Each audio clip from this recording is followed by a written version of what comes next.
Hello, everyone. Welcome to Believers Learning Spectrum. Today, we are going to discuss another part of unlocking the secrets of food and nutrition. इन्हीं सब छोटे छोटे video से आपका food and nutrition पूरे का पूरा क्लियर हो जाएगा. Now let's begin with the part 2 of food and nutrition, right? Dream, trust, and revel on yourself and on your own journey. So, कल तक हमने काफी कुछ ऐसा समझा, बेसिक्स समझे, जैसे कि न्यूट्रिशन क्या होता है, कार्बोहाइड्रेट्स क्या है, macronutrients, micronutrients, proteins, fats and all. ये सब हमने कल समझा था. Even I have given link below this video, so उसको भी आप इन द डिस्क्रिप्शन बॉक्स, तो आप उसको भी देख लेना. ठीक है.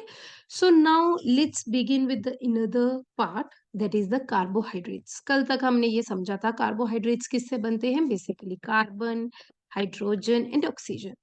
जब बहुत सारे कार्बन, बहुत सारे हाइड्रोजन एंड बहुत सारे ऑक्सीजन मिल जाते हैं, एक चेन बन जाती है, तो वो कार्बोहाइड्रेट्स को क्रिएट करते हैं.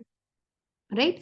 सो कार्बोहाइड्रेट्स बेसिकली क्या करते हैं, हमें एनर्जी देने का काम करते हैं, हमारी बॉडी में एक फ्यूल देने का काम करते हैं. जैसे कि गाड़ी के लिए, कार को चलाने के लिए भी एक फ्यूल की जरूरत पड़ती है, हमारी बॉडी को भी चलाने के लिए हमें कार्बोहाइड्रेट्स की जरूरत पड़ती है.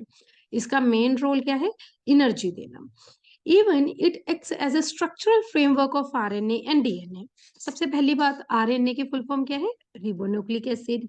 डीएनए की फुल फॉर्म क्या है, डाइऑक्सी रिबोन्यूक्लिक एसिड. अगर आपको होम साइंस में क्लियर करना है, तो आपको हर एक चीज की फुल फॉर्म पता होनी चाहिए.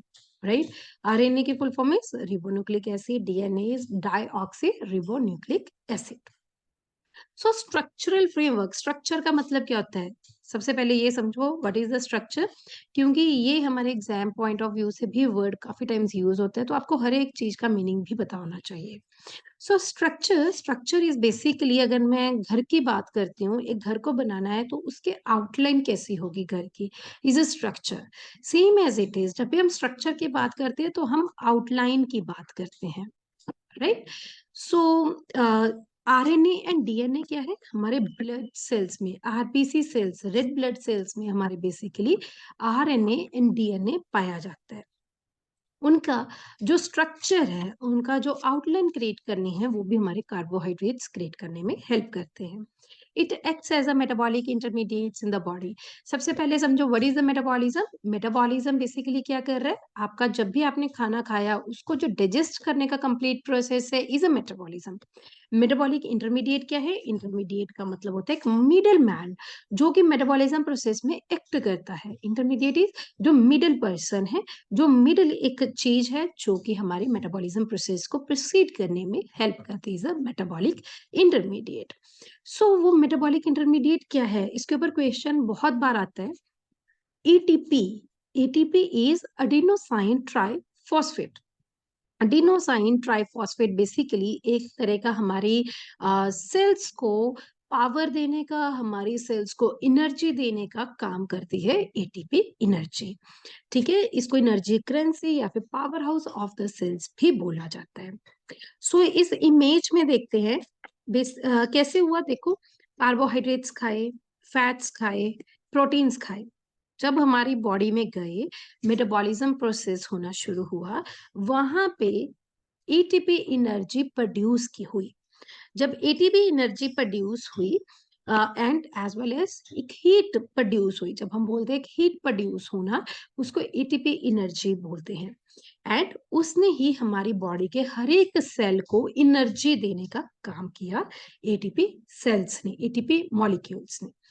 एंड वेस्ट हमारे पास क्या निकल के आया बाहर बॉडी से, एक तो कार्बन डाइऑक्साइड निकल के आया, एक वाटर निकल के आया. राइट. सो ये कंप्लीट प्रोसेस क्या है बेसिकली, एटीपी इज, ध्यान से देखो, ट्राई, ट्राई का मतलब क्या होता है, 3. जब भी हमने खाना खाया, उस टाइम पे सबसे पहले ट्राइफॉस्फेट रिलीज होती है. एडिनोसाइन ट्राइफॉस्फेट, 3 फॉस्फेट के सेल्स रिलीज होते हैं, जो कि ब्रेक डाउन हो जाते हैं into adenosine diphosphate, ADP, adenosine diphosphate. And again फिर से हमारा ये एटीपी मॉलिक्यूल्स में चला जाता है, तो उसी को हम एटीपी साइकिल बोलते हैं। When the terminal phosphate from the 3 phosphate groups, 3 phosphate groups से जब हमारा रिमूव होके एडिनोसाइन डाइफॉस्फेट बनता है, तो उस टाइम पे हमारे जो सेल्स हैं उनको सबको एनर्जी मिलती है। आगे क्वेश्चन हमारे पास कहाँ से आते हैं? क्वेश्चन यहाँ से अराइज होता है, एक एटीपी मॉलिक्यूल जब भी ब्रेक डाउन होता है तो कितनी एनर्जी रिलीज होती है? हाइड्रोलाइज का मतलब क्या होता है? ब्रेक डाउन होना, ये आपको पता होना चाहिए। ठीक है, सो कितनी एनर्जी रिलीज होती है? 7.3 किलो कैलोरीज पर मोल की एनर्जी रिलीज होती है एक एटीपी मॉलिक्यूल जब भी रिलीज करता है। ठीक है, वहां पे अब आपको कितने भी एटीपी मॉलिक्यूल्स पूछ लिए जाएं, आप उनके साथ मल्टीप्लाई करके देख लेना। 1 molecule of glucose generate approximately 32 ATP molecules। एक भी आपने अगर ग्लूकोज का मॉलिक्यूल आपने लिया, ग्लूकोज के बारे में जानना है तो कल वाली वीडियो देख लेना, लिंक आपको डिस्क्रिप्शन बॉक्स में मिल जाएगा, right? So 1 molecule of glucose, जब भी हम एक मॉलिक्यूल भी ग्लूकोज का लेते हैं तो हमें 32 एटीपी मॉलिक्यूल्स रिलीज होते हैं। ये आपको पता होना चाहिए, इसके ऊपर क्वेश्चन आ जाता है। Another point is to ensure, अगर हमारी ह्यूमन बॉडी ने प्रॉपरली फंक्शन करना है तो कितनी एटीपी पर डे में रिलीज होने चाहिए? 100 to 150 मोल्स ऑफ एटीपी एक दिन में हमें चाहिए होते हैं, राइट?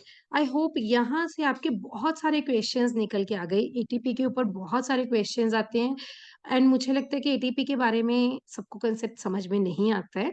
सो एटीपी बेसिकली अगर आप सिंपल लैंग्वेज में समझोगे तो एटीपी इज समथिंग, जब भी आपने खाना खाया, जो आपकी बॉडी को, आपके सेल्स को एनर्जी देने का काम करती है, वो कौन करती है? एटीपी मॉलिक्यूल्स करते हैं। बस इसको इसी तरह से समझो। एंड इसमें 3 फॉस्फेट सेल्स होती है, बिकॉज हम ट्राइफॉस्फेट लिखते हैं। जब भी एनर्जी बॉडी को मिलेगी तो वो डाइफॉस्फेट की फॉर्म में मिलेगी, राइट? आई होप क्लियर हो गया होगा। And thank you so much guys, and please share, like and comment to our video अगर आपको अच्छी लगी तो। Thank you so much.